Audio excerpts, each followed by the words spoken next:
एक अनजान देश और एक ऐसा जंगल जहां से कोई वापस नहीं लौटता। फिर एक अनहोनी होती है जिसमें एक स्कूल स्टूडेंट इस जंगल में लापता हो जाती है। तो क्या वो लड़की जिंदा है और क्या उसकी बहन सारा उसे वापस ला पाएगी, देखेंगे आज की वीडियो में, जो 2016 में रिलीज हुई हॉरर मूवी द फॉरेस्ट के बारे में है। So now with that said, let's roll the intro.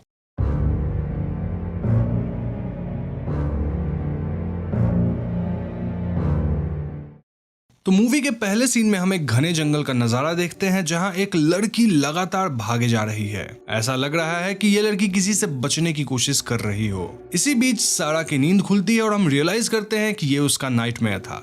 उठने के तुरंत बाद सारा अपना सामान बांधती है और जापान के लिए एक प्लेन बोर्ड करती है। हम देखते हैं कि वो काफी डिस्ट्रेस्ड लग रही थी और लगातार अपनी बहन जेस को फोन किए जा रही थी, लेकिन जेस का फोन नहीं लगता। आगे हम पास्ट का सीन देखते हैं जहां हमें पता चलता है कि सारा और जेस दो जुड़वा बहनें हैं। इनके माता पिता का बचपन में देहांत हो गया था, जिसके बाद इनकी दादी ने इन्हें पाल पोस कर बड़ा किया। प्रेजेंट में आज से ठीक 2 दिन पहले सारा को जापान से फोन आता है जहां पुलिस उसे बताती है कि उसकी बहन जेस, जो वहीं के स्कूल में पढ़ती थी, वो 2 दिन से लापता है। असल में स्कूल बच्चों को माउंट फुजियामा के ट्रिप पे ले गई थी और इसी पहाड़ से सटा एक जंगल है। मैं इस जंगल का नाम नहीं लूंगा वरना वीडियो डिमोनेटाइज होगा। बस समझ जाओ कि इस जंगल से एक बार लोगन पॉल का बहुत खतरनाक केस हुआ था। तो जाहिर सी बात है कि इस जंगल में जो लोग भी जाते हैं वो वापस नहीं लौटते। अतः सब लोग मान रहे थे कि शायद जेस जिंदा नहीं होगी। इनफैक्ट पुलिस तो उसकी लाश रिकवर करने की बात करते हैं। अब सारा इस बात को बिल्कुल नहीं मानती क्योंकि उसे यकीन है कि जेस जिंदा है। वो अपने बॉयफ्रेंड रॉब से कहकर खुद जापान जाने का फैसला करती है।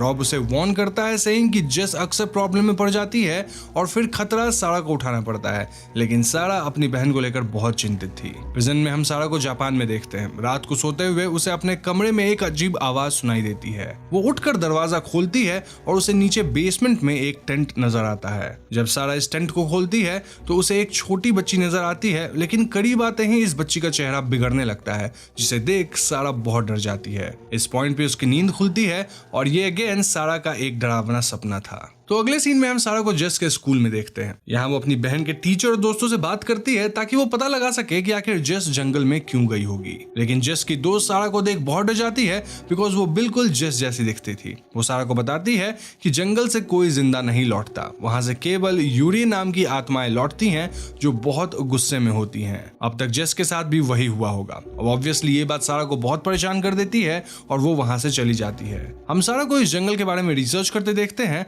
और उसे इंटरनेट पे यहाँ हुए कई मौतों के बारे में पता चलता है। तो अगले दिन सारा उसी जंगल के लिए निकल जाती है। जंगल के बाहर उसे एक इन मिलता है और सारा यहाँ अपनी बहन के बारे में पूछती है। रिसेप्शनिस्ट सारा को इन के अंदर के एक मॉर्ग मिलाती है जहाँ उन्हें आज ही एक यंग लड़की की लाश मिली थी। सारा डरते हुए लाश को चेक करती है मगर ये जेस नहीं थी। इसके बाद सारा खुद इन्वेस्टिगेशन करने का फैसला करती है और जंगल में जाने का डिसीजन लेती है ताकि जेस को जल्द से जल्द ढूंढ सके। लेकिन इनमें एक लेडी वार्न करती है कि ये जंगल इंसान के अंदर के दुख और नेगेटिव इमोशंस को पकड़ लेता है और उन्हें अजीब अजीब दृश्य दिखाता है। इससे इंसान बहुत टॉर्चर हो जाता है और अंत में खुद को मार डालता है। सारा ये बात सुन थोड़ा डिस्टर्ब जरूर होती है। आगे हम सारा को वापस अपने होटल में देखते हैं जहां उसे एडन नाम का एक जर्नलिस्ट मिलता है। बातों बातों में एडन सारा से उसकी बहन के बारे में पूछता है और सारा उसे जंगल के बारे में बताती है। एडन रिवील करता है कि वो अपने दोस्त मिची के साथ कई बार जंगल जा चुका है और अगर सारा चाहे तो वो उसके साथ चल सकता है। यहाँ मिची काइंड ऑफ एक वॉचर था और वो जंगल में उन लोगों को ढूंढने जाता है जो कि अपने आप को खत्म करने के इरादे से अंदर गए हों।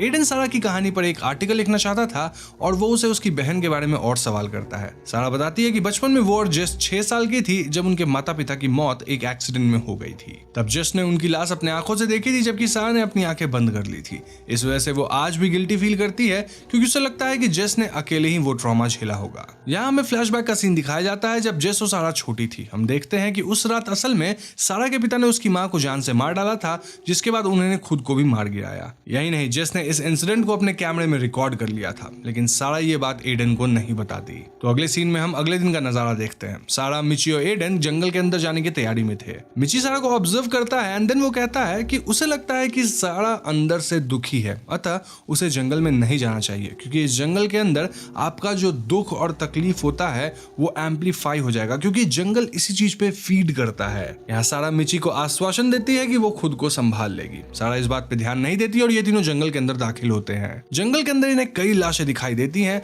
जो उन लोगों की थी जिन्होंने खुद को मार लिया था। मिच ये देखता है और गौर करता है कि अब तक जेस भी जिंदा नहीं होगी। वो सारा को वार्न भी करता है कि यदि उसे यहाँ कुछ भी अजीब दिखाई दे तो वो सिर्फ उसका भ्रम होगा, अतः उसे उस पर ध्यान नहीं देना चाहिए। कुछ दूर चलने के बाद सारा को एक येलो टेंट दिखता है जो बिल्कुल वैसा था जैसा उसने सपने में देखा था। सारा बहुत खुश हो जाती है और बताती है कि ये टेंट जेस का है। टेंट के अंदर जेस का सामान भी रखा था और यहाँ उसके कपड़े टंगे हुए थे, विच मीन्स कि जेस अभी जिंदा है। अब तक रात हो चुकी थी और मिच और एडन सारा को सलाह देते हैं कि उन्हें जेस के लिए एक नोट छोड़ देना चाहिए। ऐसा प्रोबेबली इसलिए क्योंकि रात में जंगल में रुकना खतरनाक हो सकता है, लेकिन सारा अपनी बहन से दूर नहीं जाना चाहती थी, अतः वो और एडन वहीं इंतजार करने का फैसला करते हैं। रात को बातचीत के दौरान एडन सारा से पूछता है कि वो इतना श्योर कैसे है कि जेस जिंदा है। इस पे सारा कहती है कि उसके अंदर एक आवाज है जो जेस के नामौजूदगी में शांत पड़ जाती है। इसी आवाज के कारण उसे यकीन है कि जेस अभी भी ठीक है। खैर, तो उसके बाद हमें आधी रात का सीन दिखाया जाता है जब सारा को बाहर की झाड़ियों से कुछ आवाज सुनाई देती है। वो बाहर आती है जहां उसे एक जापानीज लड़की दिखाई देती है। ये लड़की बहुत डरी हुई लग रही थी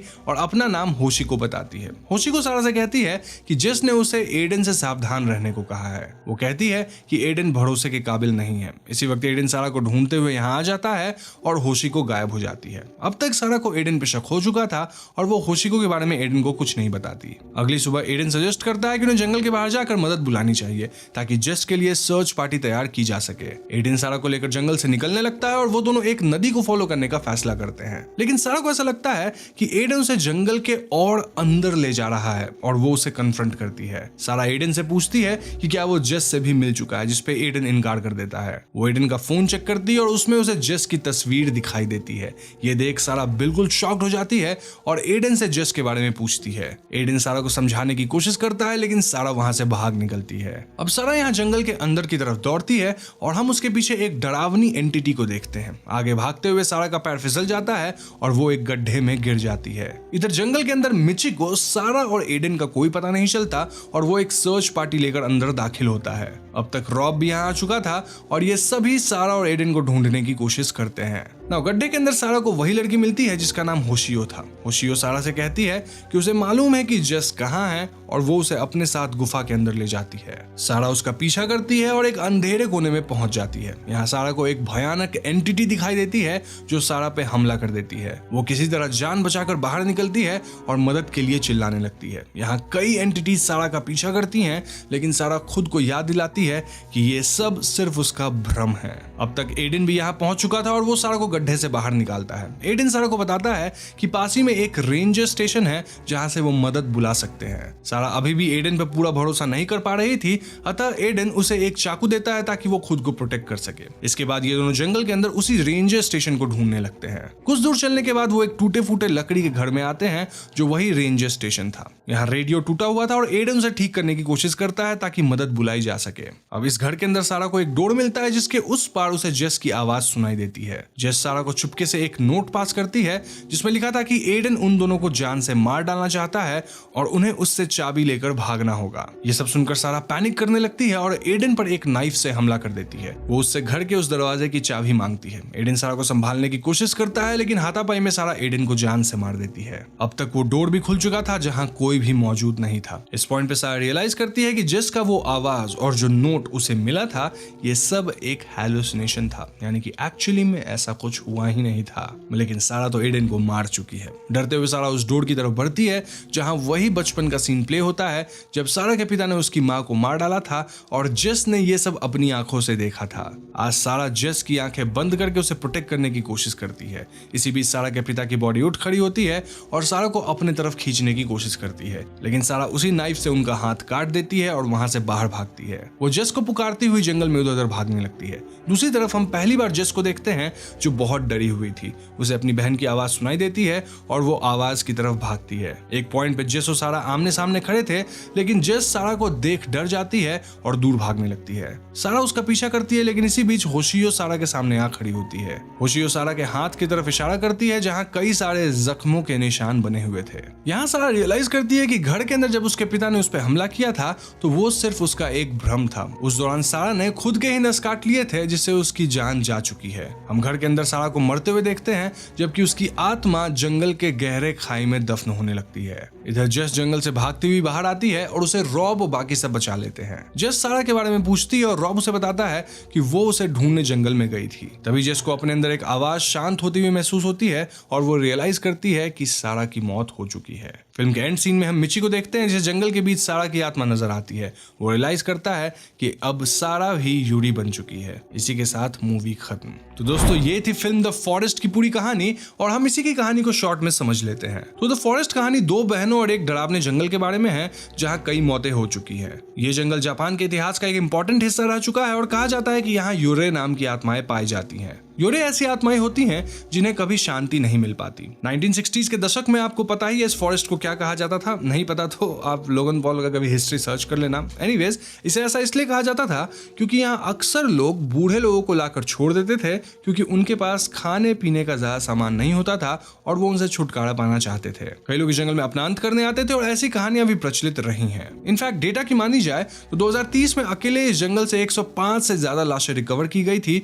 जो उन लोगों की थी जिन्होंने खुद को मार डाला था या फिर गुम होकर जंगल में मारे गए थे। कहा जाता है कि एक ऐसा जंगल है जो लोगों को उनके बीता हुआ कल या उनका डर दिखाकर मरने पे मजबूर कर देता है। सारा के साथ भी ऐसा ही हुआ, जहां बचपन में अपनी बहन को ट्रॉमा से ना बचा पाने का उसका गिल्ट बार बार उसे होशिको और बेसमेंट के रूप में दिखता रहा। जैसा कि सारा ने खुद ही बताया था, जैस बचपन से नेगेटिव चीजों को एक्सेप्ट करती आई थी, इसलिए जंगल में गुम होने के बावजूद वो आत्माओं और हेलुसिनेशंस के जाल में नहीं फंसी। जबकि सारा इन सब में नहीं मानती थी और अंदर से कमजोर थी, अतः उसे इन आत्माओं ने भ्रम में डाल दिया और उसने खुद की ही जान ले ली। मूवी के एंड में भले ही सारा मारी गई और वहां यूरे बन गई, लेकिन जस बाहर निकल गई और बच गई। तो बस यही थी द फॉरेस्ट मूवी की कहानी और मुझे उम्मीद है आपको ये मूवी पसंद आई होगी, साथ ही मेरी एक्सप्लेनेशन भी पसंद आई होगी। अगर पसंद आई है तो इस वीडियो को लाइक और शेयर करें। साथ ही अगर हमारे चैनल पर नए हैं तो हमारे चैनल को सब्सक्राइब करके बेल आइकन को जरूर दबा दीजिएगा, क्योंकि हम अपने चैनल पर ऐसे वीडियोस लाते रहते हैं। पीस।